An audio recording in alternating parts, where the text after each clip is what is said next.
Sauro, Amert in mga interest na natakal sa Broccoli Bar and Food Hub, Cagayan City.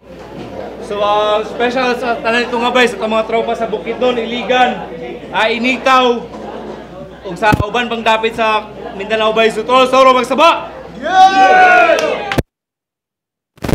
So, yeah. So, sugdan na ito, boy! Bada left, sir, my left!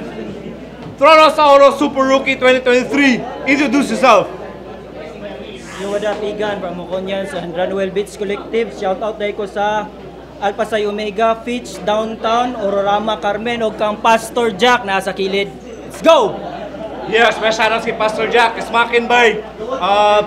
Kung gusto niyo mga good vibes sa vlog, check lang yun sa Facebook. Pastor Jack. Ayaw lang niyo check ang ang Kim Charlie 1.5 bay. Kiwak siya. So, Balera Sir my right, gigapag Valencia City, Bukidnon. Trono Sauro Super Rookie 2022. Introduce yourself. Fu, Kisotic Artisans, shouted lang Signy, ilang Bong, ilang JRB, o Inshallah Valencia Enterprise.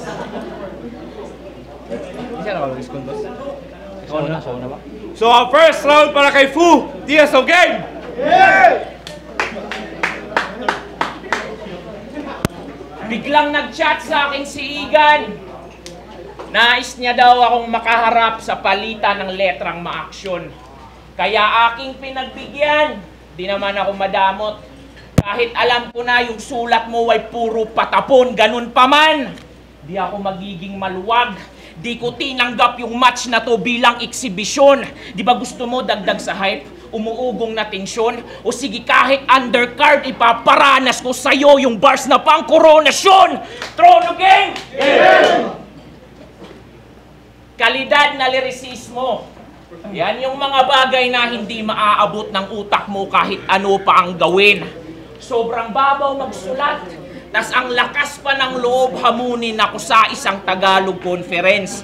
Sulat mo nga sa Bisaya, tangina, lalabo. Mga punto walang kwenta, tas di pa kumukunik. Kaya paano mo ko aangasan? Ang bobo mo nga mag-construct ng lines kahit nasa sariling dialect o 3-month prep. Ano ba mga bit-bit mo na angle sa akin, Igan, bukod sa mga talo ko na laban? 4 na talo ko. Pero kung susumahin, di mo rin naman kaya na lumibel kahit yun pa pagtutuunan. 2 beses na joke, 2 beses din na kinapos. Pero solid na performance binibigay. Kaya kung win-loss record ang paghuhugutan mo, remind ko lang, lahat ng yun ay pang Battle of the Night. Usapang battles at performance, Rookie of the Year. Dahil sa pen game kong bumabakat, habang ikaw, na-nominate ka lang dahil sa putang inang pinagsasabi ng marketing strat, magko-call out ng ibang MCs. Halatadong papansin. Well, Igan, it's time for you to learn. Itong desperadong gutom sa atensyon at nakikipag-beef ay pagbubuksan ng can of worms. Kasi before to nakapasok sa PSO, pa-importante, dinibdib sabi ng heads na mag-try out daw ulit. Kaya nag-run sa FB na official MC na daw siya at para mas mapansin, vinivent out mo kay Lex. Kasagsagan yun ng unang koronasyon. Halos lahat ng nakahype sa event, nakikipagsiksikan. At sa sobrang init ng eksena, yung Igan di na matiis kaya biglang nagpapahangin tong isa na fan. Sabik na makapasok. Mukhang tangang nag-aakalang sulat niya ay pwede na sa pandigma. Habang inaangat namin yung kalidad ng lirisismo, inaatupag mo lang noon ay puro parinig na salita. Imbis magsanay sa pagsusulat, pahaging sa iba yung inuuna. Tas feel na feel pa yung pagpapabida. Di ganyan gawain ng pro. Alam mo yan kung artist ka. Kung artist ka, naghahakot ba naman ng viewers tas walang kaabang-abang na naipapakita? Gago! Hindi ka pa hubog. Di mo nga kaya makilatis yung factor na hinahanap sa pagbabattle rap. Kaya Lex, Sean, paano to naging Rookie of the Year? Ang dapat ginawa mo sana, tinanghal na lang ako na back to back. Maganda nga mithiin mo para sa liga, pero oportunista ka at naghahabol ka lang sa clout. May pera nga na mapapasok dahil sa bit-bit mo na crowd, pero mas priceless pa rin yung inoffer mo, sarili mo, at maging gem sa underground. Dapat inisip mong maigigan, prosesong dinaanan ko. Tingin mo ba hindi kita kayang basagin sa gitna? Kaya kung di ka nag-improve ng sulat mo, isa lang masasabi ko, walay iring pero pusa! Pusa! Time. First round para Igan, bay. Way ireng pero pusa. Shout out kang Freeman. Yo! Check. Direct, okay na? Yung mga lights, camera. Igan versus F double O. Mukhang hindi planado, aprobado ng heads tong proyekto. Kasi pagdating sa pagkukonstruct, mapapailing kahit ininyero. At di mo masasabing hindi ko pinaghandaan tong laban na to kahit papaano binigyan ko ng tamang oras tong po kasi duty ko rin na pagiging makata at parte yon ng aking trabaho. Duty, oras, trabaho. Buno! Trono sa oro game! Game! Isa pa! Trono sa oro game! Game! Isa ka sa hinangaan nila na nagpakita na magandang performance lately. Kaya bilang isang performer, di ako magpapahuli. Maglalantong M hanggang doon sa Valencia City. Isisilid ko sa loob ng lata tong import na CDO na parang Del Monte. Rookie of the Year ka? Rookie of the Year din ako. Dalawang magkasunod na taong tinanghal tayong pareho. Pero ibahin mo ako sa UFO kasi pinapainit mo lang yung sarili mo habang pinapainit ko yung ligang to. Kasi pag ako naglaro, uulanin ng highlights to. Dalawang magkasunod na crossover hanggang sa bumigay ang tuhod mo. Iiwanan kang tumba, mala AI, galawan ko. Ipapakita ko lang sa'yo na di mo ko kayang gwardyahan kahit ilang buwan mo nang binabantayan yung galaw ko. Kasi pagdating sa FB, andon palagi si Bray naka-view sa aking story. Nagmamasid tong may high minds panay tambay sa akin daily. Kalinaw ba hanap mo? Pues merong peace of mind na isusuli. Branded at maingay ang pangalan ng kaharap mo ngayon. Tignan natin kung sinong bebenta sa marami. Sabi niya kay Lidl, di niya pwedeng ikumpara kasi proven and tested na to. Talaga ba? Sino bang na-examine sa baboy na to? Ang tanga niya! Pinalusot nyo pa rin kahit alam nyo nang may ESF tong alaga nyo. Tingnan nyo nangyari sa Semis. Nilibing lang ng buhay ni Supremo. ESF, nilibing ng buhay. Oh, kasi baboy ka! Ang mahal-mahal pa ng presyo. Bakit healthy ka ba? O alam naming malaki ka. Sa sobrang laki kahit isang araw kang magbawas, tangina mo mukhang busog ka pa. O tignan nyo, mukhang gutom na siya.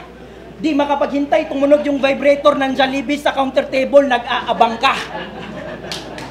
Kasi palagi daw siyang gutom sa battle rap. Halata sa katawan. Kung palagi ka talagang gutom, ba't di mo nakain yung hinain na Supremo? Sayang, naganda pa naman. Sayang, naganda pa naman. Sayang, naganda. Panay, sa susunod, magtabi ka ng tubig para hindi ka nagchuchok. Ang dami pang paikot-ikot. Hanggang, ayun, nakalimot sa suntok. Gusto mo na suntok? Medyo may kamahalan to, pero huwag kang magugulat kung ba't makakatipid ka. Pag sinuntok kita sa muka, doon ka magtataka. Mura. Suntok, takamura, boxing. Suntok, takamura, boxing. O, nasa round 1 pa lang tayo, kaya umayos ka. Alam kong wala sa vocabulary mo yung pagja-jogging, pero sana kahit sa round 3 may hangin ka pa. Tay na! Second round para kay Fu. O, tambok daw ko. Sala ba day ko na kung gutngon ko pag abot sa oras. Di na ko na problema gan kung wa kay budget pang Bojax o Lighthouse. Bali na ito, Lighthouse o Bojax. Yawa. Nag-rhyme. Okay. Labasan na ng skill set. Makikipagpalupitan to ng bars. Alam ko na yung game plan mo. Pustahan, madami tong bit-bit na reference at mga wordplays na ipantatapat sa estilo ko. Kaya di na ako mabibigla. kung lulupit yung sulat. Hindi kita masisisigan kung naghanda ka ng husto. Kasi di ka naman mapipilitan mag-upgrade ng content kung di mo pinag-aralan mga previous battles ko. Bitch, you heard it right! Karakter ko yung ideal prototype kung paano yung amateur ay mag-transcend. Sa mundo na pinasukan, di ko lang na-break yung norm, kundi winasa ko pati yung firmament out of this world. From rookie to underrated to heavyweight, subok na yung aking mga katha. At sa dami ng pwede talunin, para sa sarili patunayan, ako yung nakikita mong perpektong halimbawa. O sabihin mong hindi, gago, di ka maglalakas loob if you're not paying attention. Kasi imbis hanapan mo ko ng butas at angles, ang nakukuha mo na inspirasyon. Simpleng pagmamayabang, yung pagtatagpi ko ng line second to none. Miski ikaw alam mo yun. No offense sa mga top tier MCs. Pero kung pabigatan lang ako yung elephant in the room at nakikisakay ka lang for entertainment purposes, di mo naman talaga gets yung point ng partisipasyon. Sumampa ka lang dito para makasabay sa agos. Ako, sinadya ko talaga bumiyahi galing Bukidnon. I walk the talk. Plus go for the extra mile. Tinahak ko the road na taken with sticks and stones. I already rode to death para sa bragging rights gun. Habang ikaw, sa pagdidik ride lang na known. Tulad ng first 3 battles mo, lahat call out. Yung skills, di naman akma sa kung sino nire-request. Si Lex, Trono Head. Si Freeman noon sa left. At si Isaac na sa online contest nagdo-dominate. O kita nyo yung algorithm. Hinahabol mo yung mga tao ditong may recognition ng nakukulek, namimili ng kilala na at nagtitrend. Habang kami, pinagpipilian para sa ibang liga mag-represent. Ganyan kakabano. Di pa nga napunto test yung skill set, gusto agad dito na maging main. Puro call out, marketing strat, ulol, umiiwas ka lang sa salaan, alam mo na kasi nalulusot ka lang sa strain. Subukan nyo ibabad to sunod-sunod sa undercard. Tsak nalulubog to at mamumutla sa kada duel. May mukha ka ngang naihaharap sa crowd, pero kita pa rin sa itsura na you're not ready to face a battle. Fuck, kaway. Battle, sa tingin mo ba sa teknikalan meron kang ipapalag? Tanga, maki kang mabubutasan. Di nga tumalab sa akin yung well-known intricate na snipe. Ikaw pa kaya na generic lang na gun, sus porbida. Pangpatanggal anto ka lang boy. Sa entablado, hindi mo ko kayang mapahiga. Ba't naman ako magkakatulog sa'yo? Eh yung old god nga na si Didel na pagising ko yung diwa. You're welcome. Pero wag ka. Pagdating sa tracks lamang to, sa mga music platforms nagpapamalas ng galing. Pangalan mo'y litaw na sa stage at mga screens, kaya doon naman tayo sa iga na behind the scenes. Behind the scenes time. Saka na, Igan. Yo, check! Game? Down to.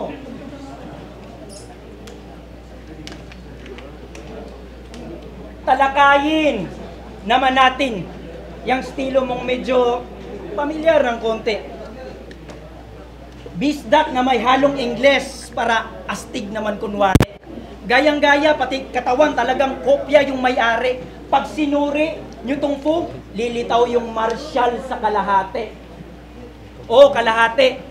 Kasi wala kang dimple sa pisngi. Pero halos kabuuhan ng style ni Marshall Bonifacio sa'yo ibinahagi. Pero estilo mo yan. Ang gayahin yung estilo niya.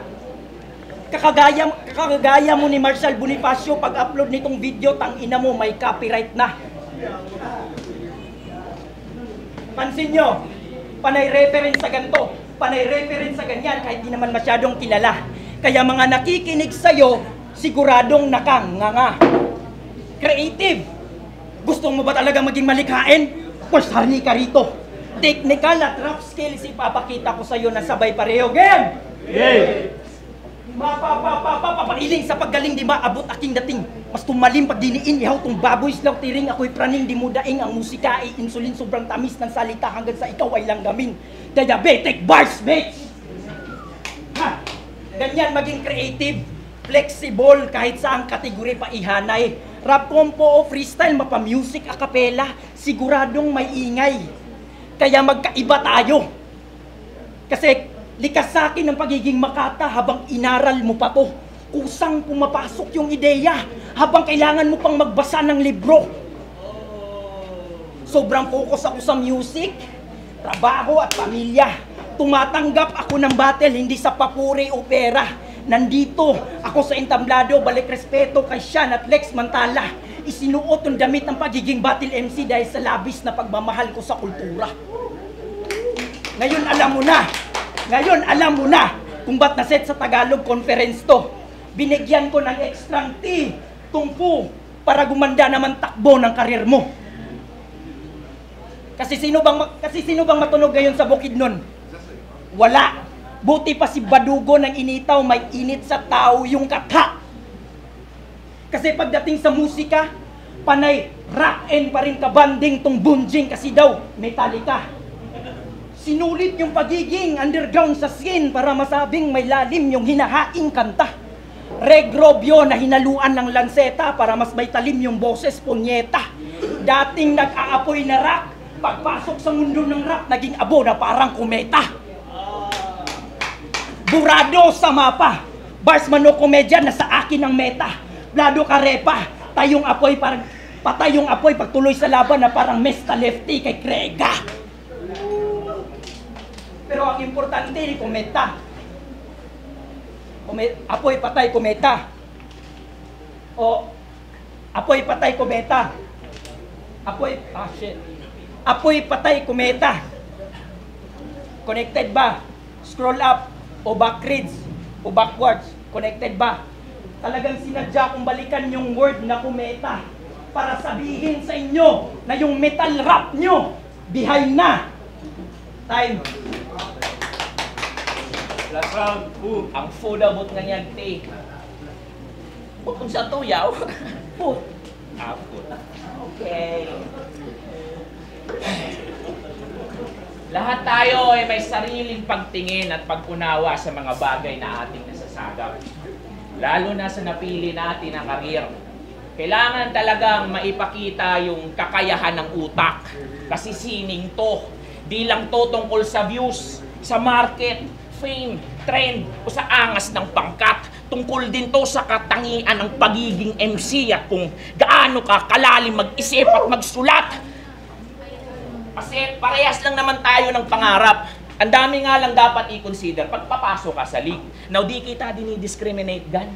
Pero base sa estado ng outputs mo, di mo kayang makipag-compete. Kahit sabihin mo man na meron kang big dreams, you just don't got the shit to be the next big thing.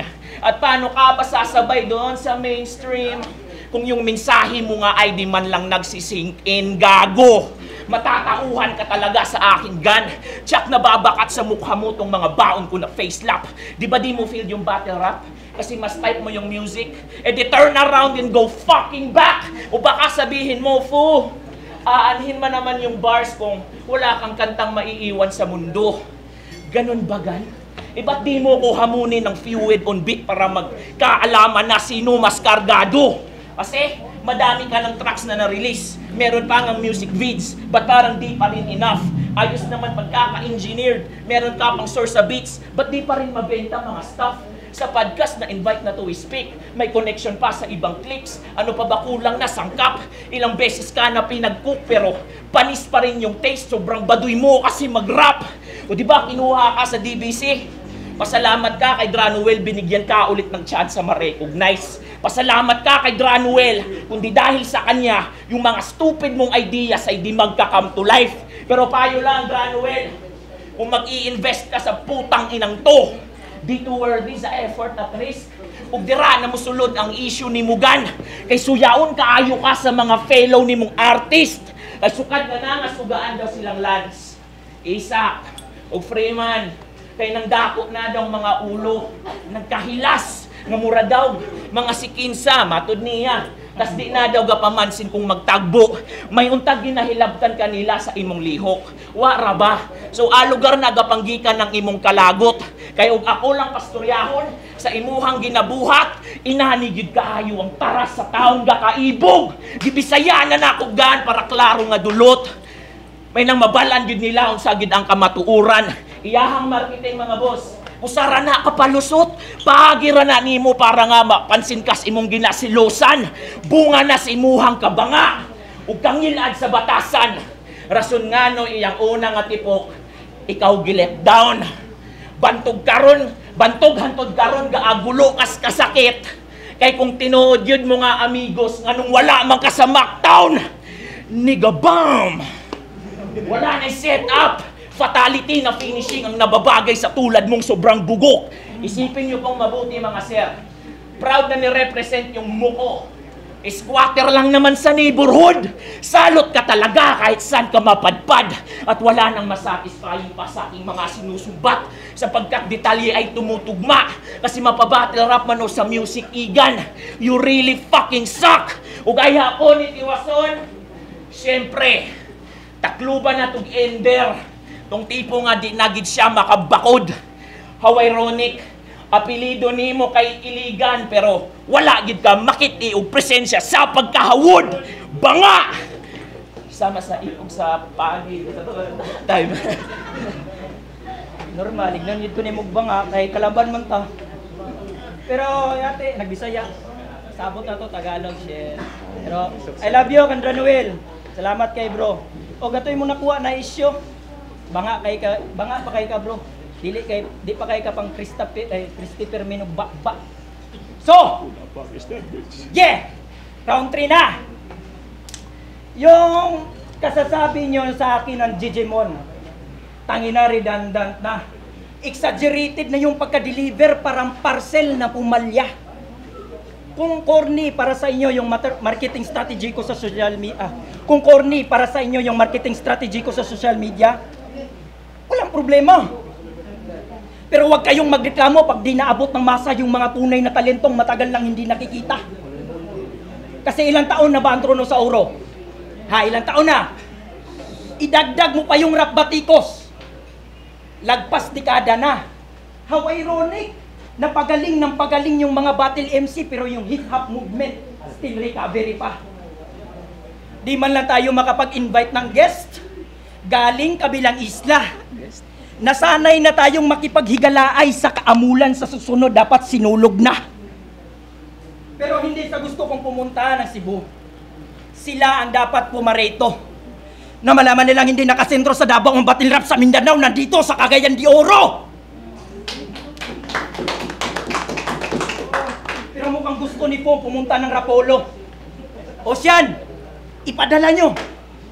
Kasi kahit magkalat ka pa doon, wala namang kaso kasi hindi ka naman taga CDO.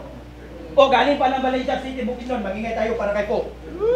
Tangina mo! Target mo flip top, target ko wish bus. Gusto mong makatapat yung 3GS at pricing gusto ko makaharap si Flo G at Sir Glock. At kung iniisip mong wala nang kadugtong yung mga bugtong, ipinapahiwatig ko sa yung sa dalawang uri ng entablado kaya ko sumabay at makatungtong. Kasi sa dalang line ko ngayon, delikado pag live. Tsak, may bultahe. Yung punch, Muhammad Ali. Yung setup, Mauti sa Marawi ay drop bombs on Valencia City. Rising star ng Bukidnon, first ngayon mawawala na tong San Miguel Subiri. Miguel Subiri, o personals ba? Talagang nasubok mo, pen game ko. Halimaw on stage? Oo, kasi Benten to. Wala nang anime reference. Sapat na sa karton to. Tumagos yung sulat patungong Sidney Serious. Pinatay ko na yung carbon mo. O durog at wasak na parang Zaki sasak. Palpak yung pagkasukat, kitang-kita sagap. Di mahate yung boto kasi walang kasapi na pangkat. All 3 shot pasok sa full stage o maraming success na naganap. Kaya bago matapos tong round 3, pag-usapan naman natin yung nangyari kay Renz, baka sumigla ka. Di ba isa ka sa tawa ng tawa nung pumutok yung issue tungkol sa kanya? Kasi nakadisgrasya. Nakuhaan ng kamera, tas na-post sa social media, malabang ano bang magiging reaksyon nila? Ganon ba?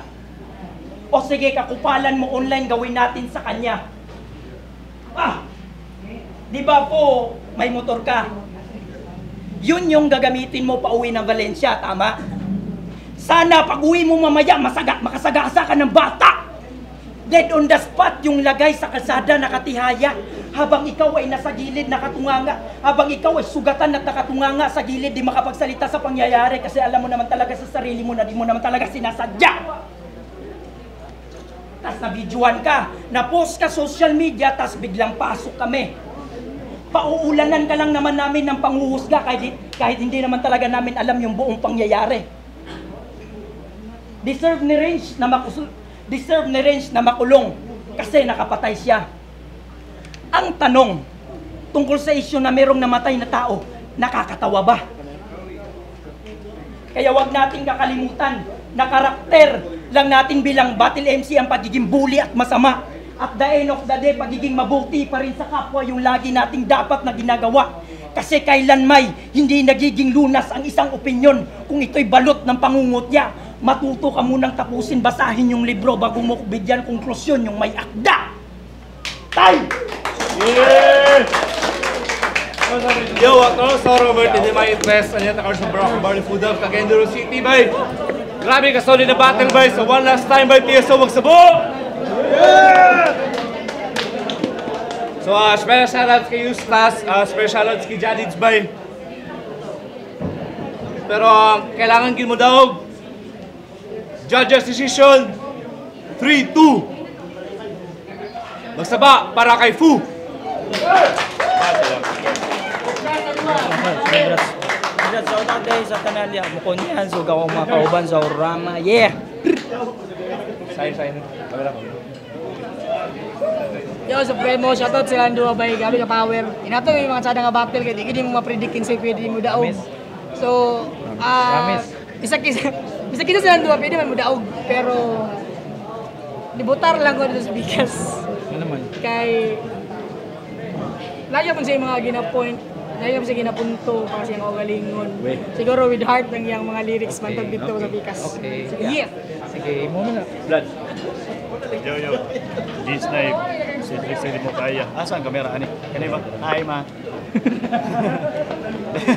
Eto, ang iboto si Fu. So, first round, laylay ka si Fu. Actually, evident ang battle nga laylay ka si Fu sa first round. Nakuha to ni Igan, for sure. So, sa second round, dabi kadikit ang dula. Tagad dito sa dula nila sa word plays o ganang multis na ginasiksik. However, wala ko ito i-appeal sa judging na ko. Tinatanaw na ko ang mensahe sa round 1, 2, 3. Ito man ang 3, kuha pa ganit. So, kang Fu, anong nakuha na ko si Fu, kaya may mga linya si Igan nga dili congruent sa iya mga setups. Kung masabtan na ninyo, sige lang. Then, si Fu ato nag-stake kung unsa yung pang battle rap. Again, matay kaso itong mga angles so ban murag inapplicable siya sa yato bang MC. So mo itong dari ko kang Fu. Again, thought process, multis, then props kaya pag kaigan kanina kaya may ipakita. Besides day, ang buto na ako, ang round 1 kay giatag na ako ang Igan bay. Ang 2 ug 3 kay kang Fu. Mas makasabot mo kang Fu bay. Ambot lang pud. Basta mas kusgan po sa mga banat ni Fu. Sa round 2, round 3. Ano to, ang iboto sa Fu. Alingasa, nag-take down ko notes pero di na ako nagsatagsaon kay mataas. So, lisod kaayo to kay murag para sa ko tayo gyud dapat to on what basis kanang ang technicality of difficulty sa ilang writing, lahi man sila og style murag ang rap ability ni Igan na yung gina-showcase mapantayan sa cadence na nakamulti ni Fu na seamless ang pagka-cadence bisag grabe ang rap skills gi-showcase ni Igan. And then, lahi ilang styles pero parehas ilang atake like na atong isa ka round na ang isa kay marag wordplay iyang approach sa battle rap like nasa line na init ang eksena, something like that, so nagpahangin ang fan, so naka-wordplay, naka-kwan. Whereas ang isa kay same round, di kwan siya punto per punto, although di siya naka-wordplay na pinapainit mo lang ang laban, pinapainit mo eksena or something like that. So marag, lisod kayo sa ako i-kwan na matter of personal preference. Unya, normally, score na ko sa side na ga-atake sa kontra ang round. Pero gakaitabo, ang mga selfie bars ni Igan, murag ginadisprove niya itong mga sumbat ni Po na ikaw, ingani ra imong apas sa eksena. Murag ang atake ni Igan is, ako ingani ko, pero gakatunong na ang gilatag ni Po, murag ma-counter sa dato. Pero at the same time, gahi sa gayo ang pagkapunto ni Puso. Tayo yun dapat, giscore na lang ako kay Igan. Sa ako na rin nasilip na technicality, marag, kung tinuod man gani, nagsabot sila na Tagalog conference, mas daghan Bisaya o Taglish na 8 lines or 4 lines si Po. Pero content-wise, kung wala ko nasabot, tayo yun. Pero with that, Igan. Didel Il, usa ko sa nagot ka Fu. In terms of time, wala na nako game base kay murag same plus lag overtime sila. Ang ako na lang kay ang conciseness sa ilang mga rounds o sa the way nila pag-deliver lang ang goal. So although same sila, ang vibes magud para sa ako ang Kafu atake gyud iya. Tapos in terms of kanang game pod mas trip na ako si Fu. Ang nitabo magud kay Igan kay murag puro ra sa selfie bars tapos nahimo kay murag nag-defend siya sa iyang self sa mga atake ni Fu. Wala nun kay siya mga iya ang pangduot Kafu. Tapos murag in terms of mga punchline mas nagtatak ang Kafu, especially katong elephant in the room kato na word play kanang gikwento. So mo to all in all 3 rounds si Fu